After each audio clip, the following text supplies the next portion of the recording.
I think that's what's so interesting about it. I don't think anyone really does know the answer to that. I think it's such a new thing. It's something that I didn't even know was a career option when I graduated from college, which was just a few years ago, and now, you know, a full-fledged phenomenon, I guess. But I think, you know, in this age and this time, everybody just wants more information, and the more information people can get on something, the better. And people are just really thirsty for so many different kinds of knowledge, and you want to hear a critic, and you want to hear someone your age, and you want to hear a teenager, and you want to hear, you know, what a famous person has to say, what your neighbor has to say, and so it's just, you know, one more flow of information.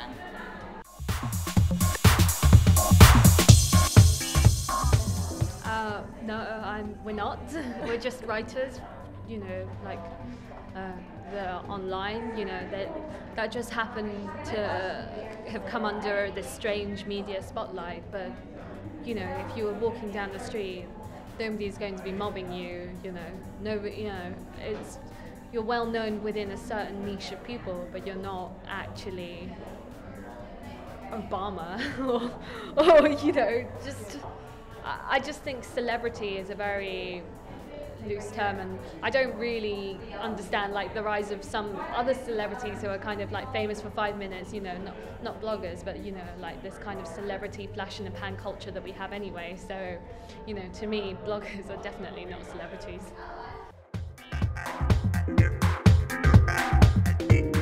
I think it started to sort of come back and gained a little more momentum when or this is what some journalists have been saying, because a Grazia writer was sitting behind me and couldn't see because I was wearing a hat.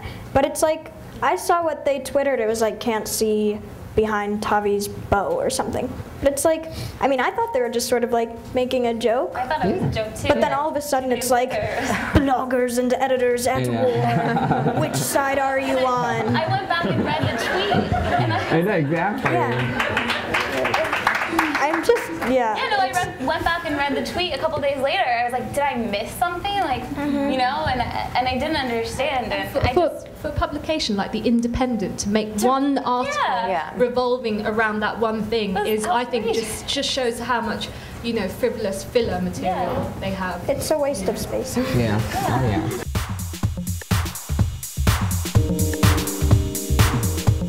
I come from like a really traditional news background. I worked at Forbes magazine before I worked at Fashionista, so coming from that background, I think the reason why traditional media is kind of grabbing onto it, and there are a lot of people that work in traditional media that get it. They get that they need to go online, they get that they need to, but a lot of them don't, and suddenly they're getting really scared because more and more people who write only online have more and more influence, and they're kind of like, instead of embracing it and saying, hey, maybe I should be doing that or doing my own thing, they're afraid, and therefore they're kind of just anything that they can pounce on and talk about, they're doing that, if that makes any sense whatsoever.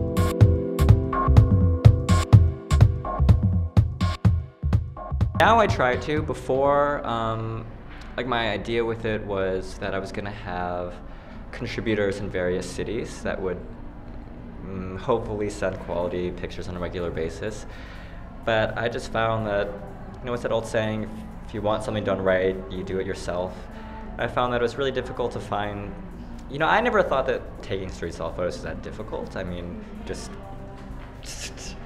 but, you know, I just never really found that many contributors that were doing what I wanted, how I wanted it to be. So now I do all the photos myself.